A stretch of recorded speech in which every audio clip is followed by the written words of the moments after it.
에베소서 4장 30절 말씀입니다.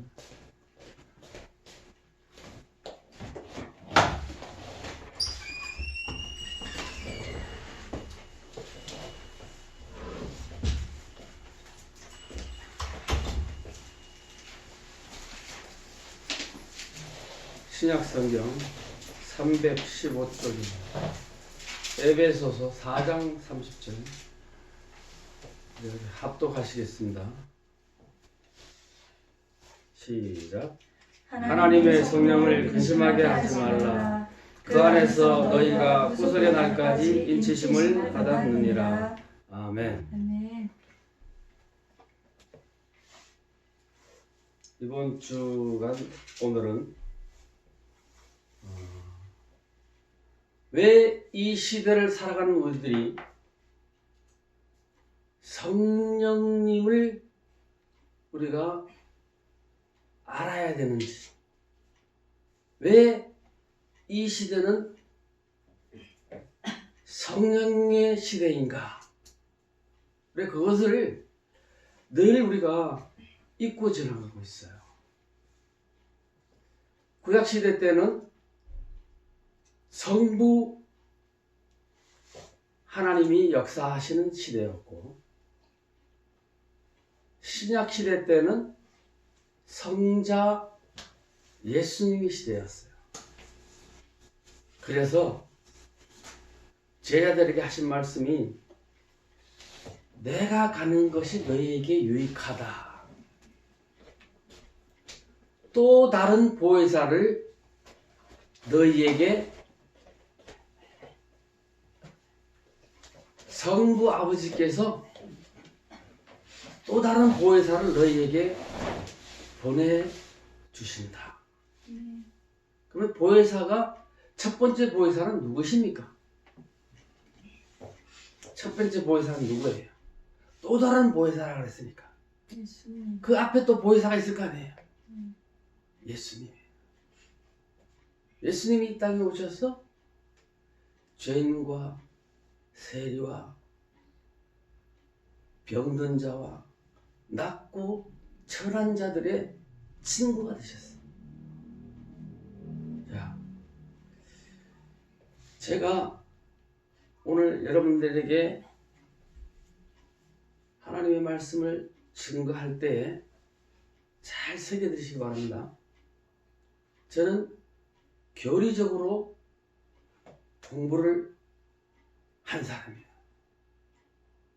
공부를 그 교리적으로만 내가 아주 깊고 깊이 공부를 한 사람이에요. 그래서 오늘 많은 목사님들이 맹목적으로 예배 드려야 합니다. 교회 다녀야 합니다. 예수 믿으십시오. 예수 믿어야 천국 갑니다. 막연하게 이런 얘기를 하고 있어요. 지금이 은혜의 시대. 그러니까 유대력으로 말하면 4월, 5월, 6월 중에 해당되는 시대예요. 지금이. 유대력은 1월, 2월, 3월, 4월, 5월, 6월, 7월. 7월 1일이 새해 첫날이에요. 유대력은. 그날은 뭐 하냐? 나팔을 불어요, 나팔을. 나팔절이라고 하죠. 자, 7월 10일이 뭐냐면은 대속죄일이에요. 그래서 7월 15일부터 7일간을 장막절이라고 하는 거예요. 자, 그러면 1월 1일서부터 6월절이 시작이 돼요. 6월절. 6월절 생각하면 누가 생각이 나죠? 6월절 하면 6월절에 어린 양이 누가 생각이 나죠? 예수님이 생각나죠. 자, 자세히 들으세요.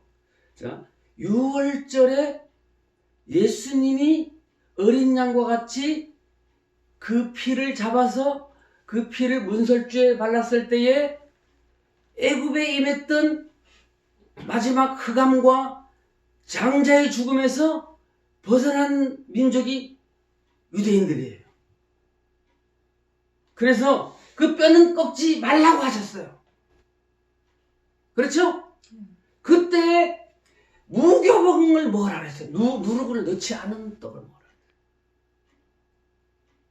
자세히 들어요. 그런 다음에 초실절이 있어요. 초실절. 첫 이삭을 바친 초실절. 자, 잘 들어봐요. 유월절은 예수님의 고난과 죽음과 무교절, 장사됨과 초실절, 부활이에요. 하나님의 역사는 유월절과 오순절과 장막절, 이 세 절기. 그것도 거기 밑에 가면은 유월절, 무교절, 초실절, 오순절, 나팔절, 대속죄일, 장막절. 몇 절기예요? 7절기예요. 그러면은 세 절기 밑에 유월절은 그 밑에 그대로 유월절이고, 유월절 밑에는 유월절, 무교절, 뭔 절이 있어요? 초실절이다. 세 절기. 그리고 마지막 장막절. 유월절 다음에 또 장막절이잖아요. 그러면 나팔절 7월 1일 날 나팔을 부는 거예요. 새해 나팔. 그리고 7월 10일이 대속죄일이에요. 그래가지고 그 다음 주에 7월 15일부터 7일간 장막절이에요. 하나님의 역사는 그 유대 절기를 따라서 그대로 이루어집니다. 이제 우리는 오순절 그 기간이 지난 다음에 성령님이 우리에게 오셨어요. 성령님은 많은 사람들이 성령 받아라, 성령 받아라, 막 기도를 막 해가지고 방언하고, 우리가 그걸 어떤 도구로 받는 게 아니에요. 많은 사람들이 그 도구로 생각하고 있어요. 성령님은 이 시대에 우리와 동행하시는 하나님의 영입니다.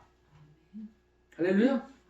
네, 요걸 잘 알으셔야 돼요. 그래야지 여러분들이 이런 거를 알아야지만. 그러면 나팔절이 이제 곧 임해요. 그거는 예수님도 모르신다 그랬어. 누구만 한다 그랬어요? 아버지만 하신다. 나팔 소리와 함께 공중 재림을 하시는 거야. 누가? 예수님이. 그때 우리 산자들은 들림을 받는 거예요. 어린 양의 신부로서. 그 다음 주에 뭐가 있어요?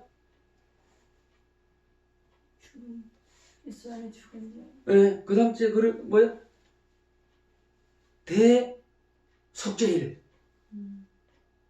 심판이에요, 심판. 장막절은 이름이에요, 이름. 그 장막 속에 우리가 영원히 들어간 거예요. 마지막 7절기 가운데 그렇게 되는 거예요. 그러면 우리가 이 시대에 성령님을 우리 잘 알아야 돼. 그거는 우리가 예수를 믿고 방언을 하고 어떤 특별 은사를 병 고치는 은사를 받고 섬기는 은사를 받고 각종 은사를 받아서 그 은사가 우리에게 임하는 그 성령이 우리에게 주시는 그 도구가 아닌 거예요. 그 도구로 알아요, 도구로 알아. 사람들. 성령님은 지금 성령으로 상징되는 것이 있어요. 제가 우리 성령론 할 때 처음에 제가 말씀을 드렸죠. 성령은 물로서 표현이 되고, 그 다음째 불로서 표현이 되고, 바람으로 표현이 되고, 기름으로 표현이 되고, 비로 표현이 되고, 비둘기 같이 임한다. 비둘기, 또 새술에 취했다. 술. 그리고 인은 뭐냐면 도장인이에요. 도장인. 내 것이라고 도장 콱 찍었다는 거예요. 요한계시록에도 나오잖아. 인친, 예? 나오잖아요. 그래서 우리의 성령은 불의 혀같이 갈라지는 것 같이 급하고 강한 바람이 있는 것처럼 막 방언을 하고 막 마가의 다락방에서. 그래서 많은 목사님들이 다들 그렇지 않지만은 이 시대에 역사하시는 그 존귀하신 성령님을 도구로서만 생각한단 말이에요. 그리고 성령님은 어떻게 하나님과 우리와의 어떤 그런 도구 매개체로 생각하는 거예요. 이 시간도 우리가 임하고 계시는 보혜사 성령님, 우리를 죄로부터 각성하게 하고 깨닫게 하고, 그죠? 또 구원에 이르게 하는 돕는 성령, 지금 이 시대에 행하시고 있는 하나님의 영이란 말입니다. 네. 자, 보혜사, 파라클레토스라고 하는 라틴어인데요. 이거는 그냥 우리가 라틴어를 이렇게 다 안 해도 돼요. 그래서 사실 우리가 그 기도를 할 때요, 반복적으로 주여 하루를 시켜봐요. 힘들어요. 아니요, 힘든 것보다도 그렇게 하루 종일 주여 하면은 그 엑스타시, 황홀경에 빠진단 말이에요. 그래요, 안 그래요? 안 해봤어요. 안 해봤죠? 네. 전 해봤거든요. 그래서 그게 성령이 임했다고 그런 엑스타시, 황홀경은 뭐예요? 자기 몸 밖에 어떤 그런 신비한 체험을 한다는 거예요. 구약시대 때에는 하나님의 신을, 구약시대 때에는 성령님이라고 표현이 안 됐어요. 그때는 뭐라 하냐면은 창세기 1장에 보면 하나님의 신이 수면에 운행하시니, 하나님의 신이라고 나와요. 그리고 출애굽기에도 보면 하나님의 신. 또 창세기 41장에도 보니까 하나님의 신. 민수기 4장에도 보니까 하나님의 신.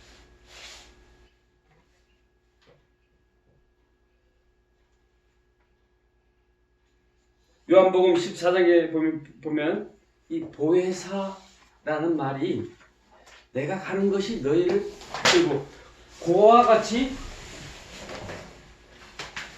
버려두지 아니한다는 것은 참 하나님의 사랑이 지극하다는 거예요. 지극하다는 거예요. 만약에 젖 먹는 아이를 엄마가 버리는 사람이 몇이나 되겠어요? 네? 어떻게 버리겠어요? 버리고 가서 마음 편하게 잘 먹고 잘 살겠어요? 네? 눈에 밟혀서? 자, 이제 요거 잘 들어보세요. 네. 정결례가 구약시대 때 있었어요. 물두멍.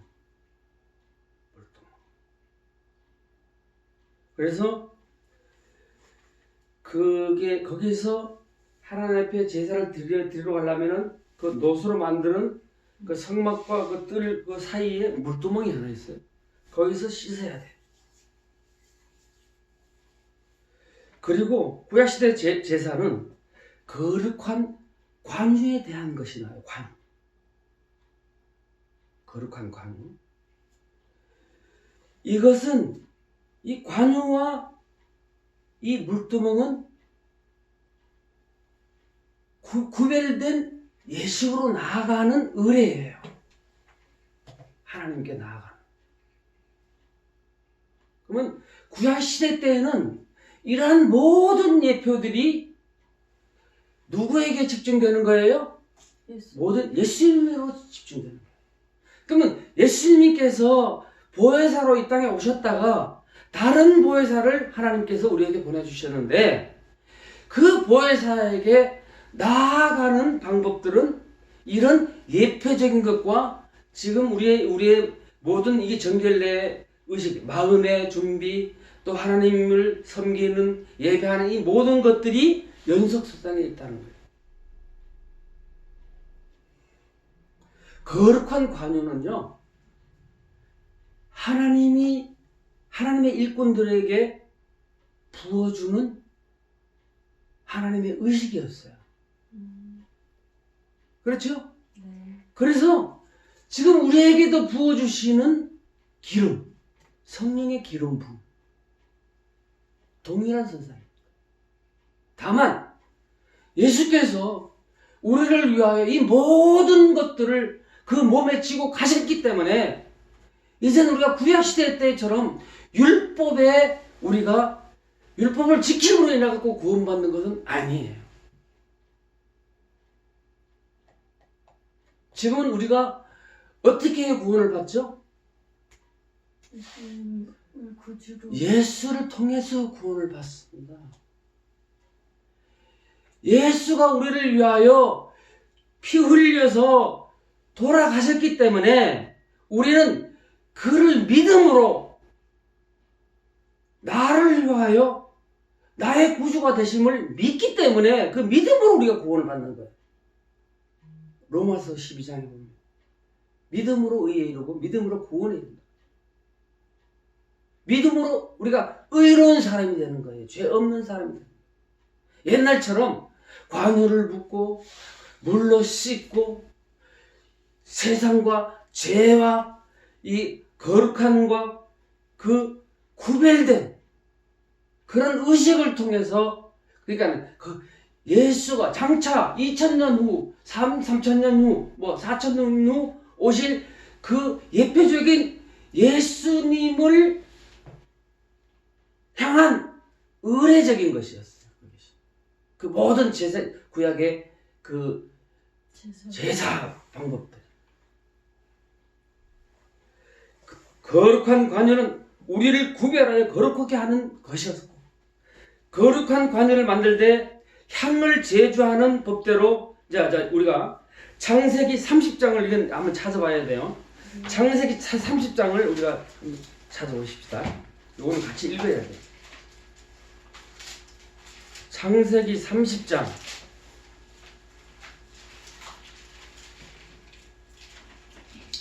22절에서부터 우리가 같이 읽겠습니다. 자, 제가 1절 읽고 2절 읽고 이제 눈으로 따라 읽으세요. 25절부터 읽겠습니다. 25절. 네, 25절 먼저 제가 봉독할게요. 창세기 30장 25절 제가 먼저 할게요.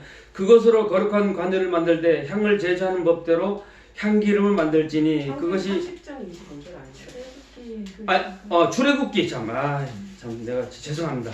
출애굽기 30장. 제가 어제 일을 너무 빡세게 했는데 출애굽기 30장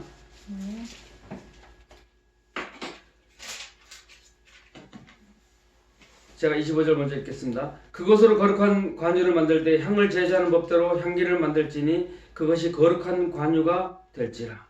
너는 그것으로 해막과 증거에 바르고 상과 그 모든 기구며 등대와 그 기구며 분향단과 및 번제단과 그 모든 기구와 물두멍과 그 받침대에 바르라. 그것들을 지성물로 구별하라. 무릇 이것에 접촉하는 것이 거룩하리라.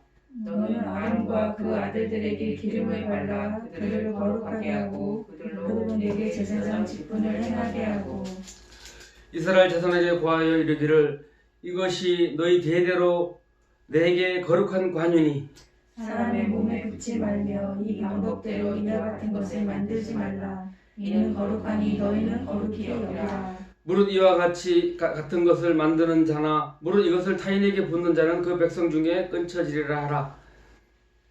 또 34절 여호와께서 모세에게 이르시되 너는 수확함과 나감향과 분자향과 향품을 취하고 그 향품을 유황에 섞되 각기 동일한 중수로 하고 그것으로 향을 만들 때 향 만드는 법대로 만들고 그것에 소금을 쳐서 손결하게 하고 그 양 만나를 굽겠지어 내가 너와 만나 해나가는 증거의 앞에 두라. 이 양은 너에게 지극히 거룩하니라. 내가 만들 향은 여호와를 위하여 거룩한 것이니 그 방법대로 너희를 위하여 만들지 말라. 무릇 만들려고 이 같은 것을 만드는 자는 그 백성 중에서 끊쳐지리라. 아멘. 아멘. 자,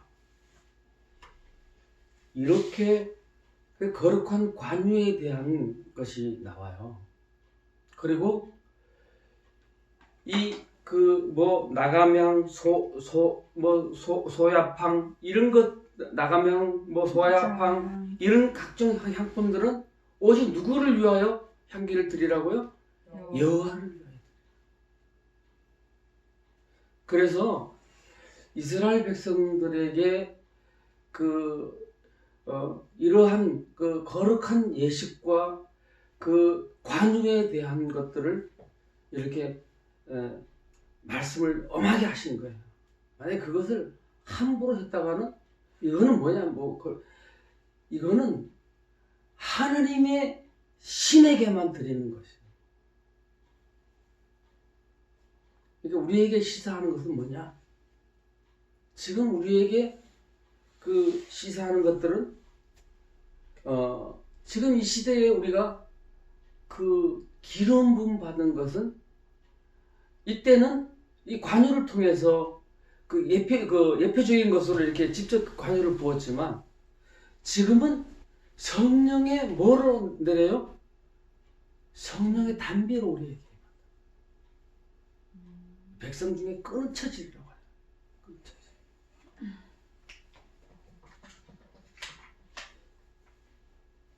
모세를 통하여 주신 전결례는 하나님의 사랑입니다.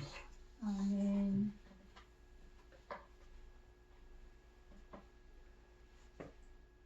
성령 안에서 씻음과 거룩함과 의롭다 하심을 받았느니라. 사도 바울도 이렇게 얘기해요. 관유를 함부로 모방하여 만들거나 자기 뜻대로 사용하는 자는 하나님 앞에서 끊어지는 것입니다. 이것은 성령을 거스르는 죄는 사함이 없음을 말씀하는 겁니다. 성령을 모독하는 자는 사하심을 받지 못한다는 뜻이기도 합니다. 히브리서 10장 29절에 성령을 욕되게 하는 자가 당연히 받을 형벌은 얼마나 무겁겠느냐 너희는 생각하라 라고 말씀하고 있습니다. 현실 우리 인생들은 이렇게 성령으로 깨끗하게 되고 성령으로 거룩하게 되었으니 오직 성령을 근심하지 않기 위하여 우리는 열심으로 자각하여 깨어 있어야 합니다. 성령을 근심하게 하지 말라. 그 안에서 너희가 구원의 날까지 인치심을 받았느니라. 너희는 모든 악독과 노함과 분냄과 떠드는 것과 비방하는 것을 모든 악의와 함께 버리고 서로 친절하게 하며 불쌍히 여기며 서로 용서하기를 하나님이 그리스도 안에서 너희를 용서하신 같이 하라. 에베소 4장 30절 이하의 말씀입니다. 우리는 지금 이 시대에 하나님을 하나님을 우리 아버지로 믿고 예수 그리스도를 우리의 구주로 믿는 사람들의 몸 안에는 누가 거한다고요? 성령님이 거한다고요. 그래서 이렇게 살아가는 거예요. 노함과 분냄과 떠드는 것과 비방하는 것과 이런 것을 버리라는 거예요. 이 자체가 우리가 성령님께 대한 불경한 죄를 짓는다는 거예요. 성령님을 근심하게 하지 말라라는 겁니다. 그것이 오늘날 우리 살아가는 실천적인 신학인 것이죠. 오늘 성도들이 현실을 살아가는 성도들의 실천 신학이 바로 이런 것입니다.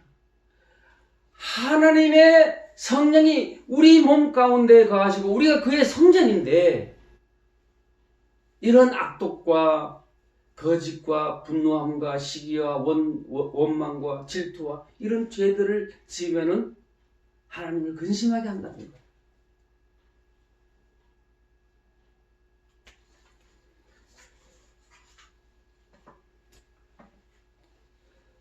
그러므로 내가 너희에게 이르노니 사람의 모든 죄와 해방은 사하심을 얻되 성령을 해방하는 것은 사하심을 얻지 못하겠고 또 누구든지 말로 인자를 거역하면 사하심을 얻되 누구든지 말로 성령을 거역하면 이 세상과 오는 세상에도 사하심을 얻지 못하리라고 마태복음 12장에 예수님께서 말씀하셨습니다.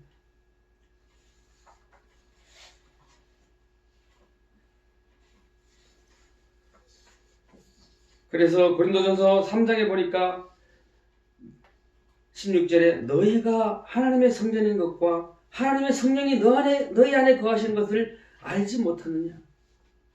누구든지 하나님의 성전을 더럽히면 하나님이 그 사람을 멸하시리라. 하나님의 성전은 거룩하니 너희도 거룩하라. 그러니까 따라하세요. 항상 기뻐하라. 쉬지 말고 기도하라. 범사에 감사하라. 범사에 감사하라. 이는 그리스도 예수 안에서 너희를 향하신 하나님의 뜻이니라. 따라하세요. 성령을 소멸치 말며 성령을 소멸치 말며 예언을 멸시치 말며 예언을 멸시치 말며 범사에 행하려 범사에 좋은 것을 취하고 좋은 것을 취하고 악은 모든 모양이라도 버리라. 모든 모양이라도 버리라. 버리라. 마음에 소원을 두고 하나님께서 역사하십니다. 선한 일은 그렇습니다. 악한 일은요, 우리 마음속에 그 소원이 일어나도 그건 하나님의 역사가 아니에요. 선한 일은 하나님이 내 마음에 소원을 두고 역사하신다 그랬어요. 그때는 우리가 제어하면 안 돼요. 해야 됩니다. 도와야 돼요. 아, 저 사람 도와야 되겠다. 얼른 도와야 돼요. 그건 하나님의 생각입니다. 우리 속에 누가 거하시기 때문에 그렇다고요? 성령. 예, 하나님의 성령이 거하시기 때문에. 저는요, 제가 주일학교부터 이제 제가 교회를 다녔잖아요. 그래서 제가 또 고등학교 다닐 때는 제가 순복음교회를 다녔어요. 근데 거기서는 불러 막 뜨겁잖아요. 그래가지고 처음에는 우리 최순전 집사님네 집을 이제 거기는 막 광산촌이니까 뭐 집이 막 되는 대로 집을 지어요. 그러니까 이렇게 삐딱하게 땅이 돼 있었어요. 그러니까 차라리 들어오면서 이제 첫째 방은 이제 이렇게 되고 그다음에 이제 이렇게 또 해가지고 또 이렇게 됐어요. 그래가지고 이제 그걸 다 트고 이제 거기서 이제 교회를 개척을 했는데, 후배가 나보고 자기네 교회 한번 가보재요. 처음에 이제 콩나물 공장부터 시작을 했지. 콩나물 공장에다가 이제 우리 얼마 전에 이제 소천하신 장로님 그 콩나물 공장에다가 비닐장판을 깔고 거기서 이제 예배를 드리다가 이제 그걸로 이사를 왔어요. 이제 이사를 왔는데 뭐 옆에 하고는 이제 그 강산촌은 그렇잖아요. 집하고 집 사이가 딱 붙어버렸어요. 근데 옆집하고 이거하고는 학고방 집이라고 이제 옛날에 그 학고방 집. 그래 이제 합판으로 뭐 이렇게 막 나무로 막 막아놓으니까 또 순복음교회 집사님들이 얼마나 또 극성이래요. 새벽에 막 울어요. 막 우니까 옆집하고 얼마나 괴롭겠냐고. 밥 먹고 놔두고 우는 소리가 들리니까. 근데 이제 우리 그것은 이제 집이 가까웠어요. 우리 집하고 이제. 그리고 우리 집 바로 옆에가 이제 천식당이라고 그 읍내에서 제일 잘 되는 갈비집이었고, 또 길 건너편에는 또 짬뽕집이 중국 요리와 같이 했어요. 근데 이제 예배를 들으면 나는 그때 이제 예배를 저 앞에서 들었어요. 원래 뭐 앞에는 금자리, 뒤에는 뭐 은자리, 그 제일 뒤에는 동자리 이러는데 사실 금은동이 있는 게 아니고 제일 뒤에 뭐 권사님들, 집사님들 막 예배를 드리다가 그 은하니 엄마, 우리 이제 2년 선배인데 은하니 엄마가 그 짬뽕 그 물을 갖다가 확 깨버렸어. 나는 웅성웅성 예배를 드리다가 웅성웅성 소리 들을 때 일리길래 뛰어다 보니까 머리에서 막 그 우동 가루로 막 그 짜장면 가루를 막 뜯어내고 그러시더라고요. 그러니까 나 그때 대단하시더라고요. 뭐 그래가지고 막 목사님이 건축 헌금을 막 강요를 하니까 설교 강단에서 몇 번씩 강요를 하니까 막 반지 뭐 집에 막 이게 팔찌 목걸이 막 갖다 바치는데요. 그러면 교사가 막 한 300명 금방 그 읍내에서요. 교회가 우리가 하나, 둘, 셋, 넷, 5개가 있었어요. 5개 교회가 전부 300명 교세가 되는 거야. 그리고 한 3만 명 사는 동네인데 그때는 진짜 그 불타오르는 저기 뭐 70년대니까 금방 교회를 지었더라고. 막 짓는데 뭐 저도 가갖고 일하고 막 그 석축 쌓는 것부터 시작해가지고 거의 뭐 가장 고난이도 이렇게 그 트러스트 거는 거 외에는 거의가 뭐 다 그 성도님들이 그 교회를 지었어요. 지어가지고 뭐 참 대단한 역사더라고. 이렇게 그래서 막 그 아침에 와가지고 막 새벽에 막 새벽 5시 모아서 울어. 그러니까 옆에서 얼마나 괴롭겠냐고. 믿지도 않은 사람이. 그렇죠. 민폐죠. 사실 그때는 저는 그렇게 생각했었어요. 성령님은 성령 받아라 막 그렇게 불 막 그랬잖아요 옛날에. 그래서 성령은 어떤 도구인 줄 알았어요. 사실 성령은 도구가 아니에요. 지금 이제 이방인의 시대잖아요. 이방인들이 이제 그 수요가 차기까지 하나님의 때가 오기 전에 이제 나팔절 그 절 이제 4월, 5월, 6월 이제 그 이스라엘의 절기로 따지면 이제 오순절 있잖아요. 예수님이 부활하신 후에 50일째 오순절이잖아요. 3월. 그러니까 4월, 5월, 6월 시대가 지금 현 시대예요. 나팔 소리 들리면 이제 그때부터는 이제 끝인 거예요. 그때는 뭐 이게 양과 염소는 이미 구별된 거예요. 그럼 이 시대에 우리 죄에 대해서, 의에 대해서 우리를 책망하신다 그랬잖아요. 누가요? 성령님이요. 보혜사 성령님께서 우리가 양심의 가책을 느끼는 거, 이거 죄에 대해서 우리가 두려워하는 거, 막 이렇게 하면 안 되겠지. 우리 성령의 역사라고. 그 성령의 역사는 도구가 아니에요. 이 시대에 우리와 동행하시는 하나님이에요. 잘 아시겠죠? 네. 그래서 저는 이제 요렇게 해서 이제 단계별로 해서 제가 여러분들에게 하나님의 말씀을 증거하도록 하겠습니다. 제가 이제 지난주도 갔다 왔고 이번 주도 3일 동안 우리 동생 산삼밭에 가서 내 유튜브에 보면 나와요. 얼마나 열심히 땅을 팠는지요. 또 우리 동생이요, 우리 저 집사람도 잘 알아요. 일을 시키면요 무지막지하게 시킵니다. 자기가 뭐 먼저 열심히 하니까 우리는 뭐 쉬지도 않고 하니까 우리는 따라서 해야 돼요. 그래 막 온몸이 뭐 안 아픈 데 없어요. 뭐 손바닥이 지금 여기 뭐 터져가지고 산삼밭에 가가지고 3일 동안 땅을 막 어제 5시까지 팠어요.